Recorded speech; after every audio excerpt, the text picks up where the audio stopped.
welcome to What's Working Now. I am your host, Katie Richardson, here with the awesome and the amazing Carl Gould. Carl, welcome to the show. Thank you for having me. I really appreciate it. Well, I want to jump in because you, in my mind, are the great Oz. You're the man who is both on the stages and behind some really incredible leaders, CEOs, entrepreneurs. And to give people just a little bit of a reference for you, I'm going to share a little bit from your bio. Carl is a worldwide leading authority on business and entrepreneurship. He's built 3 multi-million-dollar businesses, all by the age of 40. He's an award-winning coach, mentor, created the farthest reaching business mentoring organization in the world. And his methodologies are practiced in 35 different countries.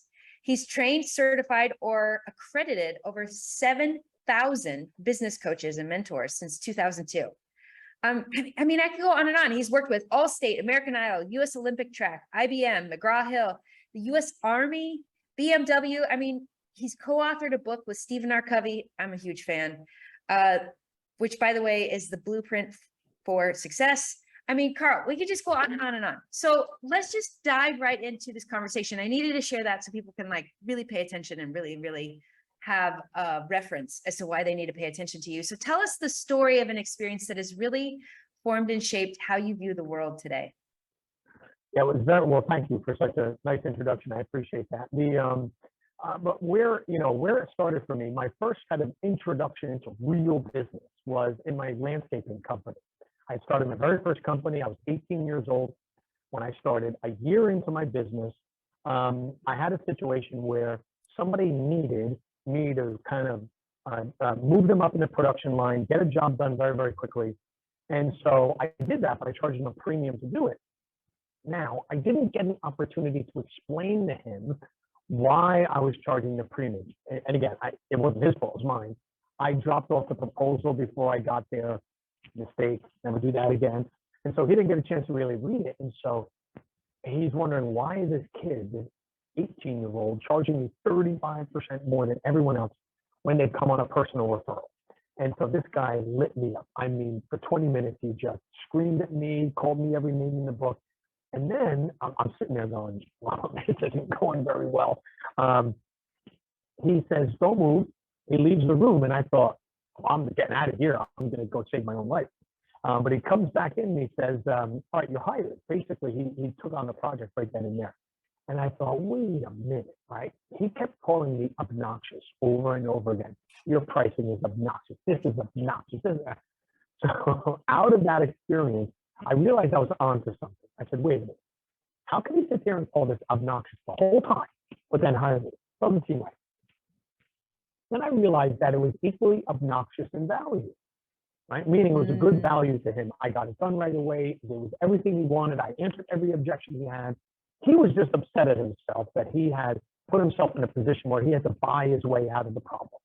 And to an 18-year-old kid who's probably younger than his son. So he was a little more upset at himself than me. But ever since that day, I always, we have an internal expression where I'm always asking the question, is this offer, is this service, is this product, is this price obnoxious enough? Meaning, is it high enough value to justify the premium price? And so that had really shaped how I've done business, because your core client will not just pay for your service, they will overpay for your service.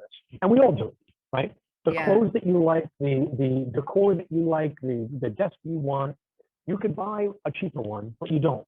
You buy one that's more expensive. In other words, you overpay for the utility of the product or the service because you're passionate about it, or you like it, or you place a high value on it.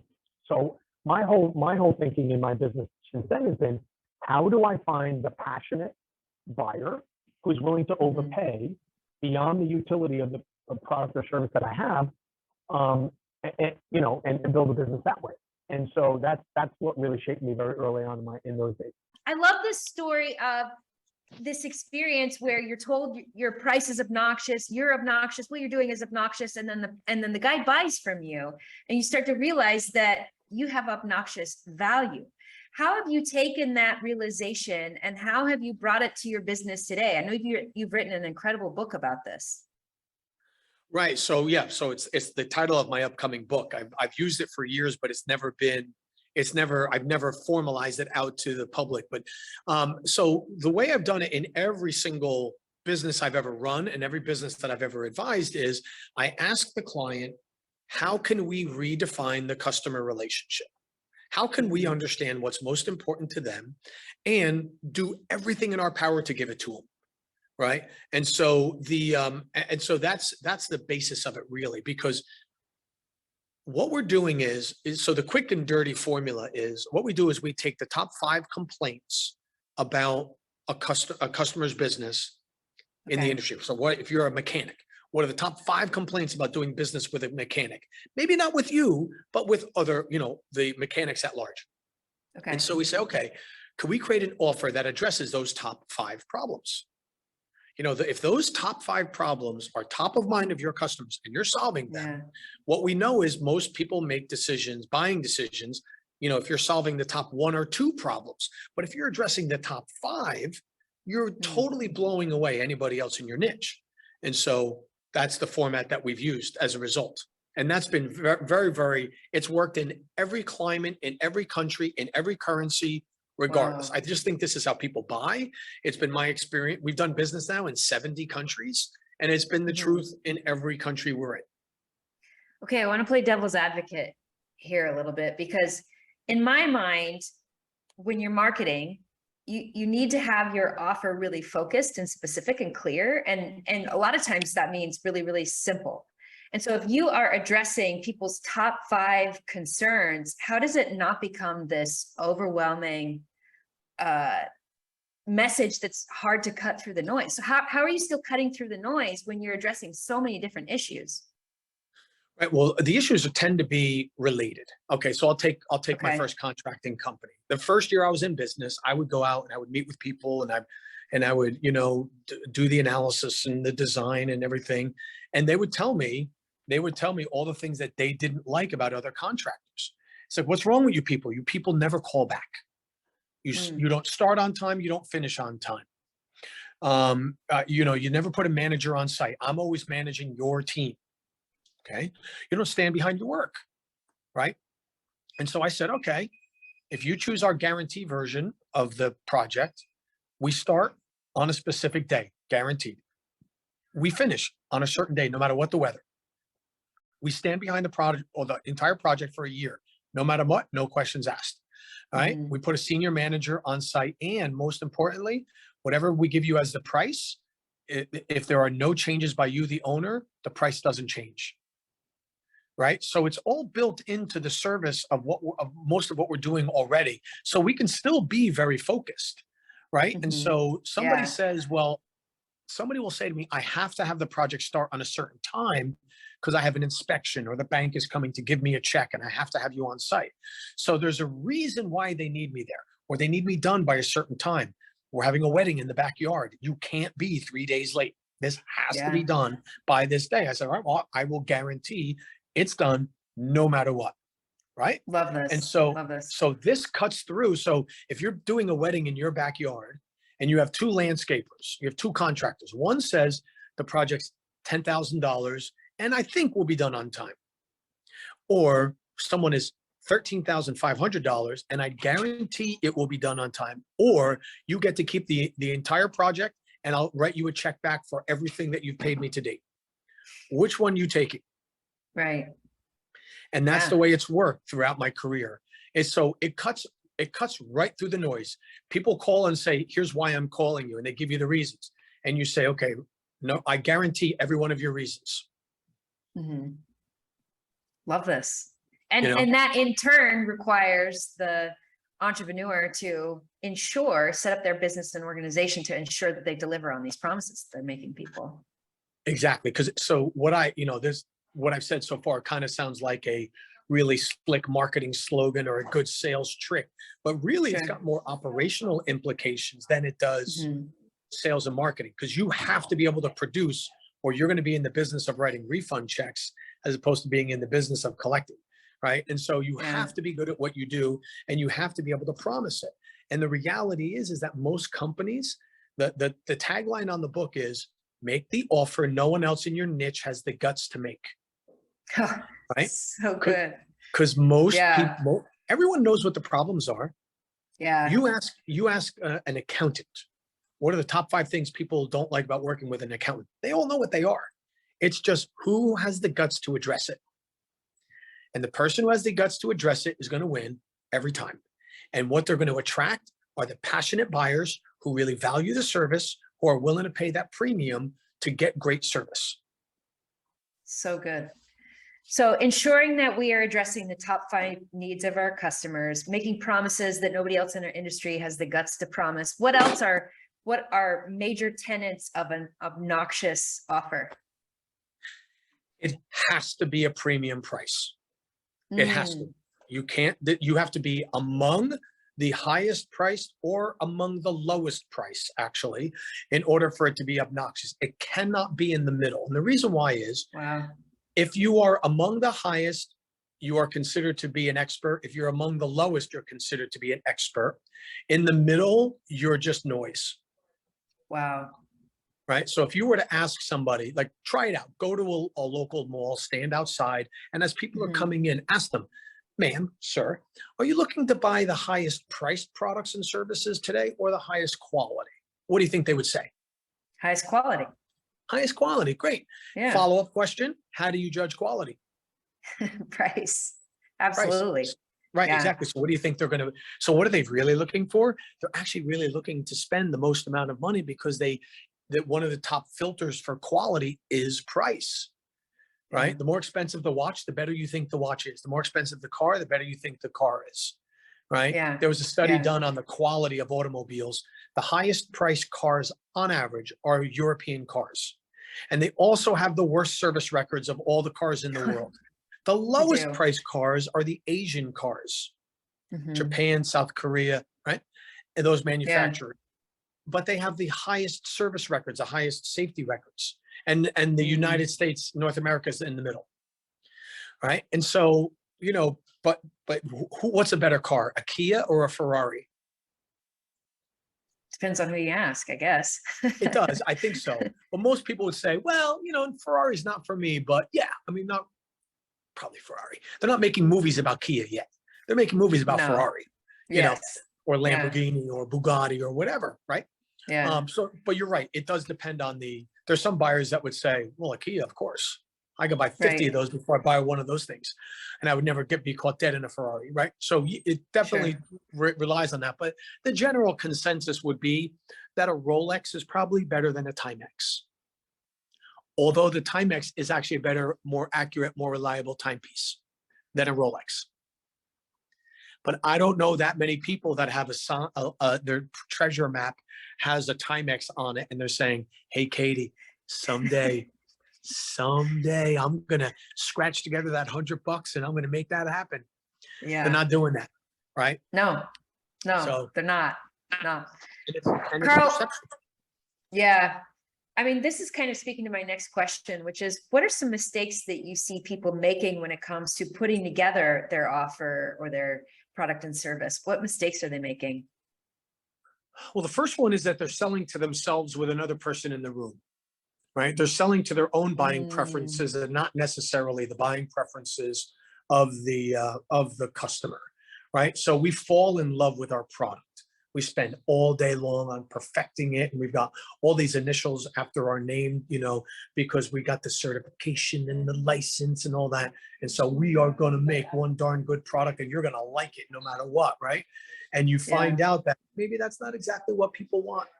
Tony Robbins was very vocal about a program he put together called Platinum Partnership. And in the Platinum Partnership, he thought what he wanted a group of uber successful people that were philanthropic and were going to commit to causes. And so Robbins got a lot of pushback. A lot of people did not want to have their name associated with the charities that he was promoting. Not because they didn't agree with the charity, but because they had dedicated their time and effort and energy to other charities. And so Robbins learned the hard way a year later that, wait a minute, what I'm selling, they're not, but I'm trying to sell them a program that's important to me, not necessarily to them. And he learned the hard way and had to pivot. right? So we have to be careful not to sell to ourselves with another person in the room. And that's a big mistake in the beginning, right? There are some companies that have gotten away with it, like Apple is a good example, because they are on the cutting edge and they're innovating new products. And so, and sometimes you hear about somebody who built something for themselves, but it appeals to a mass market. Facebook was that, right? Sure. And so, but those are very, very, very rare. And there's a lot of luck and timing involved in that. If you've read the book Outliers by Malcolm Gladwell. Malcolm Gladwell. Yeah, timing, it plays a large role in the meteoric rise of certain companies. They're a great idea, but also they needed the timing, in order for that to really take off. But so we really need to be conscious of what it is the client actually wants. How do you tactically do that? Are you like doing quizzes online? Are you surveying your audience? What are ways that you've come to understand what your customer wants? Well, I like to, what I highly recommend is that regardless of your industry, because they all have them, you go to trade shows, you go to street fairs, you go to markets, and you take out a booth and you have your products and services for display, and you have prospects come up and you tell them, here's what I sell. Here's what I charge. Here's how often you buy. Here's how frequently you pay. What do you think? And you judge by their body language response. I mean, I like focus groups and research. That's good. But you really know what someone's all about when it's time for them to give you the card, tap their phone, hand over cash, authorize an ACH. Until they go hard on the money, you don't know what they really want, right? So what I like to do is I like to be in front of the client, propose what it is that I'm talking about. And if they buy it, and I can tell by their reaction that they want it or they're interested in it, then I know I've got a winner. I really appreciate that you brought up this in-person interaction. And like, I tell clients, if you want to get really good at practicing your pitch or your service, talk to the lady at the grocery store, right? At the checkout, like practice and then watch her and pay attention, and going to trade shows and summits and conventions, setting up a booth, having people interact with your product so you can physically watch them. I love this because you learn so much by watching somebody's body language, the expressions on their face, what's resonating, where did I lose eye contact with them, where did their mind start to wander. There's so much information in that. So face-to-face contact. Yeah, Fantastic.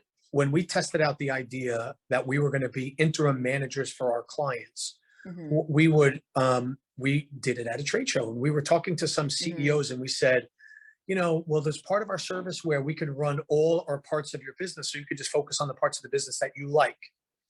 And you know what? They weren't excited. They were relieved. They're like, oh, you can do that? That's all we needed to see. And we looked at each other like, we're on to something. Everyone said the same thing. They weren't excited like, oh my God, that's amazing. They were like, oh my God. And like just the thought that we could step in and help them manage their business was to them the biggest relief, just that it's out there, let alone that we're doing it for them yet. They were relieved when we said it, let alone when we did it. And so we knew right away we had a winner. And so, and we've also proposed certain things where people are like, oh, well, good luck with that. And then they're on their way, and you don't get that in an email, you just don't, Yeah. Carl, you're a guy who, you got your ear to the ground. You've been in the game for a long time. What are some things that nobody's talking about right now, but you think they should be? Yeah, good point. Well, in the minds of the purchaser, in the minds of the consumer, the pandemic and COVID was over a long time before the virus went away, right? In other words, the pandemic is still going on to some level. You have to be careful the whole bit, and we'll always have to be. But the buying preferences, once people knew what the pandemic was and how to get through it, all of the requests that they were making at the time that we all thought were wacky, like I got to walk it out to the curb. You want me to wear a mask? I got to come after the office is closed, not during the time when the office is open. I've got to rotate. I've got to have off-peak services. I've got to deliver it to you. You're not coming to me. Those are all permanent. Those are not those temporary requests are now the preferred buying habits going forward for at least the next 10 years of your clientele. And so what people are doing is they're going back to the way they did business before, or they're going back to what's convenient for them, not what's convenient for the client. Right? So you've got to be committed to the client, not what's convenient to you. Big difference between the two.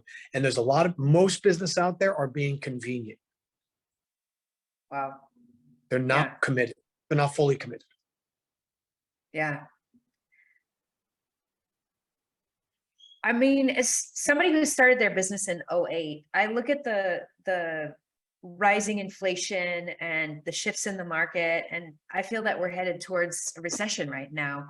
What are some things that you can share with somebody to not get trapped in the fear narrative that can happen during a recession? And how can you help somebody navigate this in a way where they continue to be that top performer and servicing their clients' customers and their clients' needs?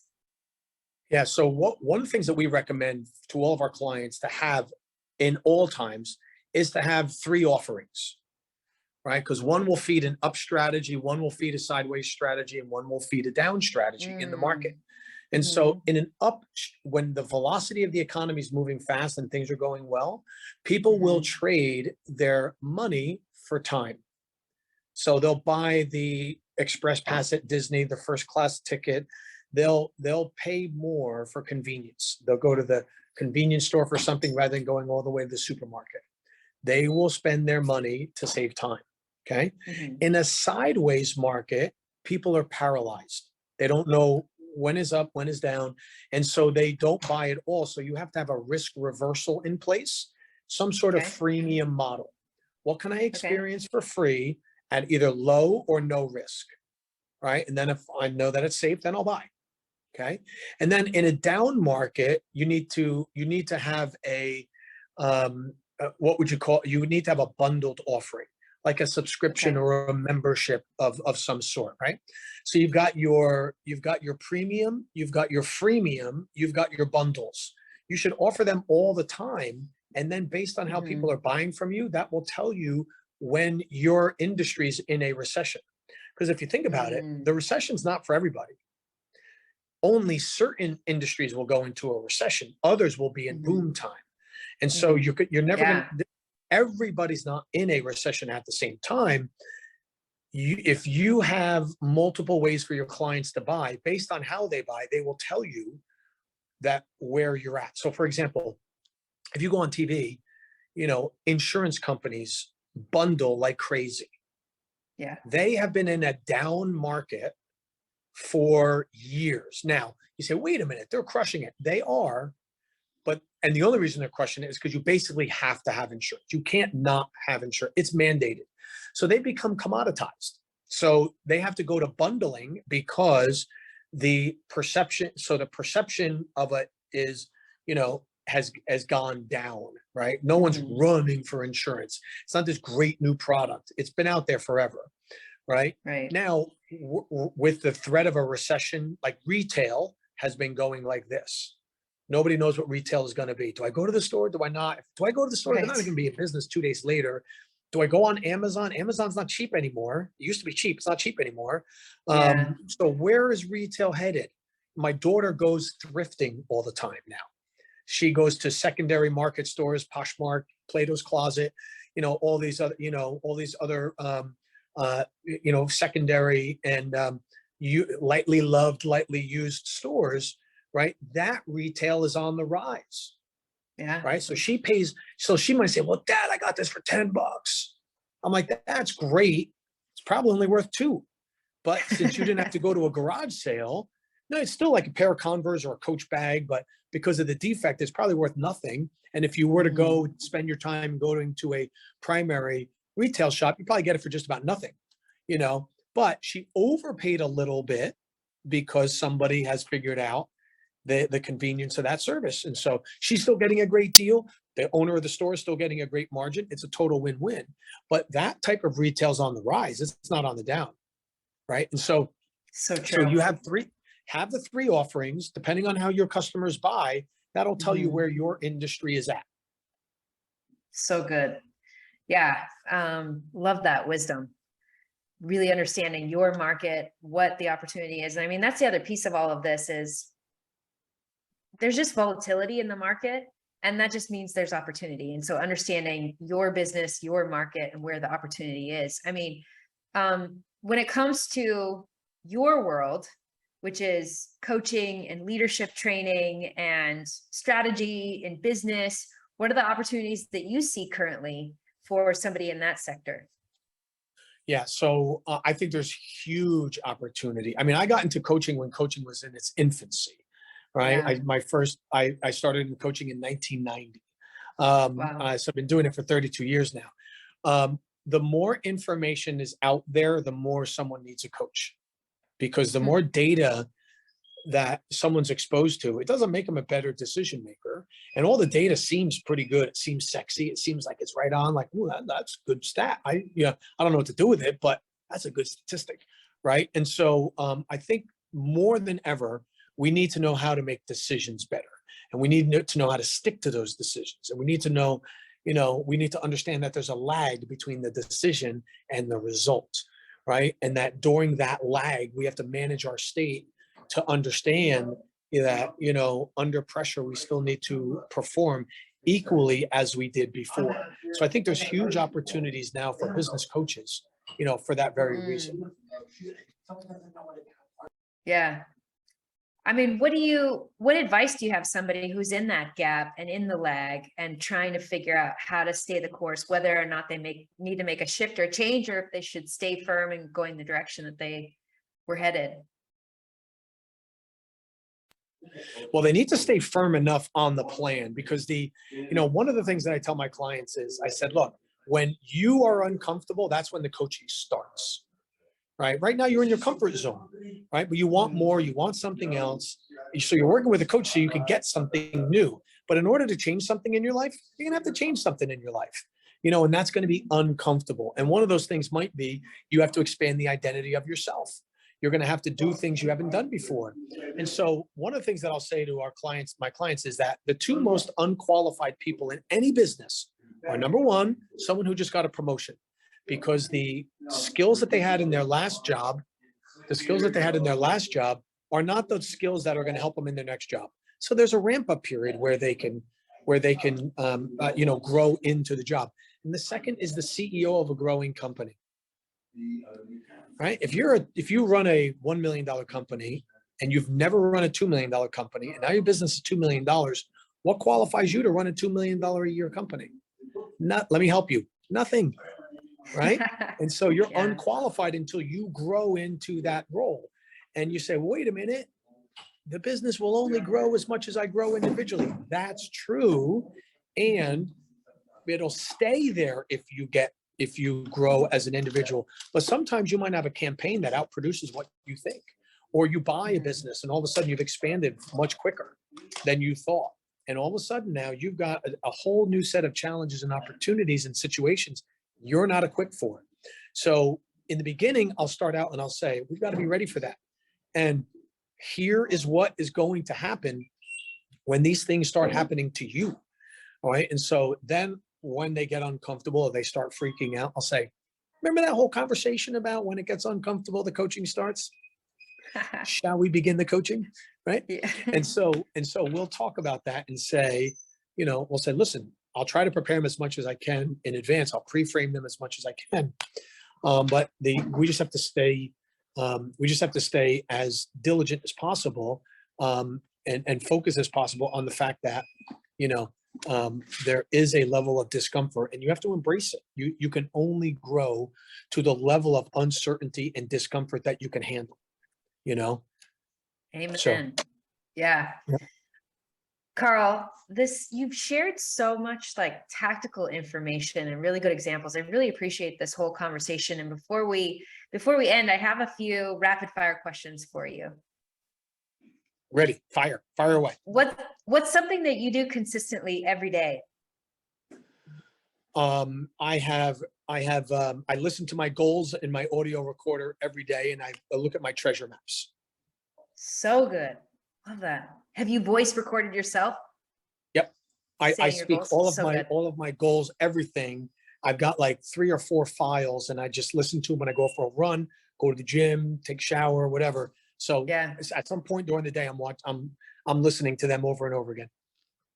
Love it. What's a favorite book that you have read more than once? The Celestine Prophecy. I've never heard of that. When the teacher is ready, when the student is ready, the teacher appears. It's Yeah. all about how coincidences in your life are not really coincidences. It was really Ooh. a eye-opening book for me, and it had a lot of impact on me. Oh, I'm excited to add that one to my list. Super cool.